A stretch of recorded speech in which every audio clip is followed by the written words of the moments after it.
Brought to you by TechnoSpark 20 series smartphones. I'm superhuman.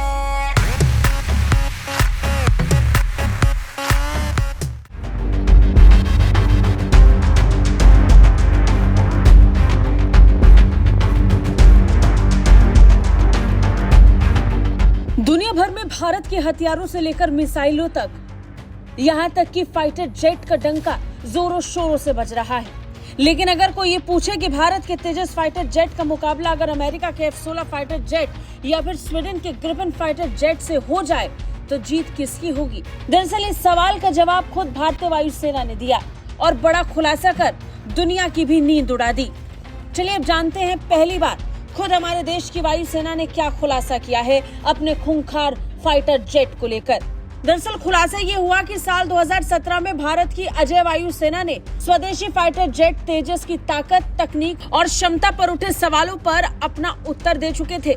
लेकिन देखा जाए तो साल 2017 के बाद भारत के फाइटर जेट से लेकर मिसाइलों की टेक्नोलॉजी में बदलाव आया है, जिससे भारत के फाइटर जेट काफी ताकतवर हो चुके हैं। लेकिन भारतीय वायुसेना की माने तो भारत का तेजस आज भी अमेरिका के F-16 या स्वीडन के ग्रिपेन को टक्कर नहीं दे सकता। लेकिन वायुसेना ने यह भी कहा कि भारत का स्वदेशी फाइटर जेट तेजस MK-1 के सामने चीन पाकिस्तान के ज्वाइंट फाइटर जेट JF-17 को हर मामले में मिट्टी में मिला सकता है। लेकिन सवाल अभी ये है कि आखिर क्यों युद्ध के मैदान में तेजस पर भारी है अमेरिका का F-16? दरअसल दुश्मन के किसी भी टारगेट को खत्म करने के लिए 24 बमों की जरूरत हो तो वहां पर भारत के तेजस के 4 लड़ाकू विमानों की जरूरत होगी। लेकिन वहीं पर उसी टारगेट को 2 F-16 आसानी से खत्म कर सकते हैं। मतलब साफ है कि अमेरिका के F-16 को टक्कर देने के लिए भारत को अपने 2 तेजस फाइटर जेट का यूज करना होगा, क्योंकि F-16 या ग्रिपेन जैसे लड़ाकू विमानों की जो पेलोड क्षमता है वो काफी ज्यादा है। तेजस के मुकाबले इसके साथ ही साथ F-16 के हवा में उड़ने की सहन शक्ति ज्यादा है।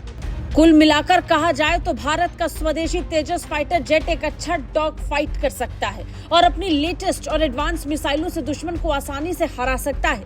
लेकिन राफेल जैसे एक लंबे दूर के मिशन को अंजाम नहीं दे सकता। इसीलिए अब भारत ने इसका समाधान खोज लिया है और अब भारत तेजस MK-2 से अपनी ताकत को बढ़ाएगा और फिर F-16 हो या ग्रिपेन सबको टक्कर देगा। तेजस MK-2 ये फाइटर जेट वैसे तो तेजस MK-1 की तरह ही है, इसमें कुछ चीजें बदली गई हैं। जैसे इसमें अत्याधुनिक इलेक्ट्रॉनिक वॉरफेयर सूट, उत्तम ISA radar, self protection jammer, radar warning receiver लगा है। इसके अलावा इसमें बाहर से ECM पॉड भी लग सकते हैं। मार्क 1A पिछले वेरिएंट से थोड़ा हल्का है, लेकिन ये आकार में उतना ही बड़ा है, यानी 43.4 फीट की लंबाई, 14.5 फीट की ऊंचाई, अधिकतम 2200 किलोमीटर प्रति घंटे की स्पीड से उड़ान भर सकता है। कॉम्बैक्ट रेंज 739 किलोमीटर है। वैसे इसका फेरी रेंज 3000 किलोमीटर है। खैर देखना तो ये होगा कि भारत का तेजस MK-2 जंग के मैदान में अमेरिका के F-16 को हरा पाएगा। आपका क्या कहना है भारत के फाइटर जेट को लेकर? कमेंट करके जरूर बताएं। ब्यूरो रिपोर्ट, भारत तक।